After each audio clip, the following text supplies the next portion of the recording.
Welcome to Soundscape, where we don't just listen to songs, we uncover the stories that changed music forever. Today, we're diving into one of the most daring, confusing, brilliant, and unforgettable songs ever recorded. It was a song that shattered every rule in the book.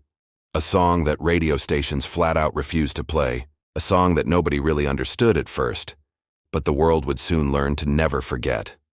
This is the story of Bohemian Rhapsody by Queen. In the early 1970s, Queen was a band on the rise. They were undeniably talented, spectacularly theatrical, and absolutely fearless. But they weren't quite the legends we know them as today. At the very heart of this electrifying group was Freddie Mercury, a classically trained pianist with a deep love for opera, and a frontman who simply refused to be ordinary. Freddie wasn't just interested in writing hit songs. He wanted to craft entire experiences, to build worlds with sound. And in 1975, he brought an idea to the band that shocked everyone. It was a song with no discernible chorus, a chaotic blend of multiple genres, lyrics that were cryptic and deeply personal, and it clocked in at nearly 6 minutes long. It was called Bohemian Rhapsody. The initial reaction from the people who mattered most, the record label, was not good. They said it was far too long for radio. They insisted that listeners would just be confused. Even some members of the band were hesitant, unsure how audiences would possibly react to such a radical piece of music. The song itself is a journey. It begins as a soft, almost mournful ballad. Then, out of nowhere, it erupts into a full-blown opera section, only to explode again into a blast of hard rock, before finally, gently, fading back into a moment of quiet reflection. Nothing even remotely like this had ever been considered for release as a commercial single. But Queen, and especially Freddie, believed in its power. They stood their ground and released it anyway. So what is Bohemian Rhapsody actually about?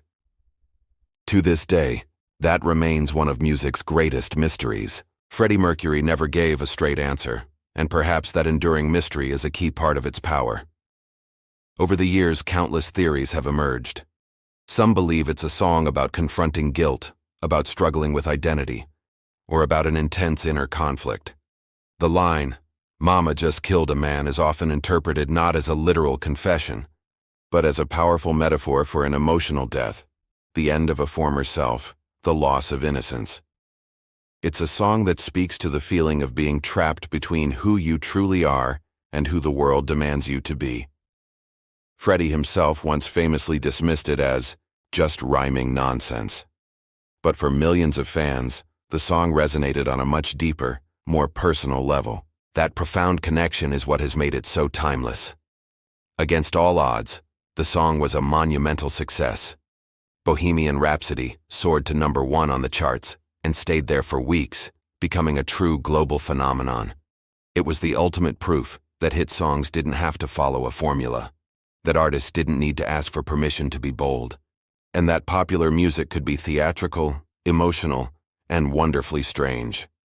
It also gave birth to one of the first true music videos, completely changing the landscape of how songs were promoted and experienced forever. Decades later, thanks to its iconic use in films like Wayne's World and the biopic of the same name, the song stormed the charts all over again, introducing Queen to a whole new generation of fans.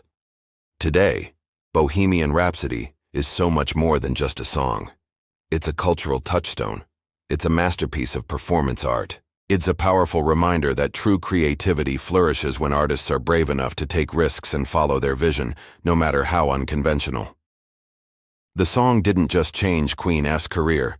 It fundamentally changed what popular music was allowed to be, opening the door for countless other artists to experiment and break the mold. It redefined the boundaries of a hit single and left an indelible mark on the history of music. So I want to leave you with this question. What do you think Bohemian Rhapsody is really about? Is it a confession, a fantasy, or something else entirely? Let me know your theory down in the comments. And if you really want to feel its full, unadulterated power, I challenge you to listen to the entire song, from start to finish, without skipping a single second. You won't regret it. This has been Soundscape, where music meets meaning. Thanks for watching.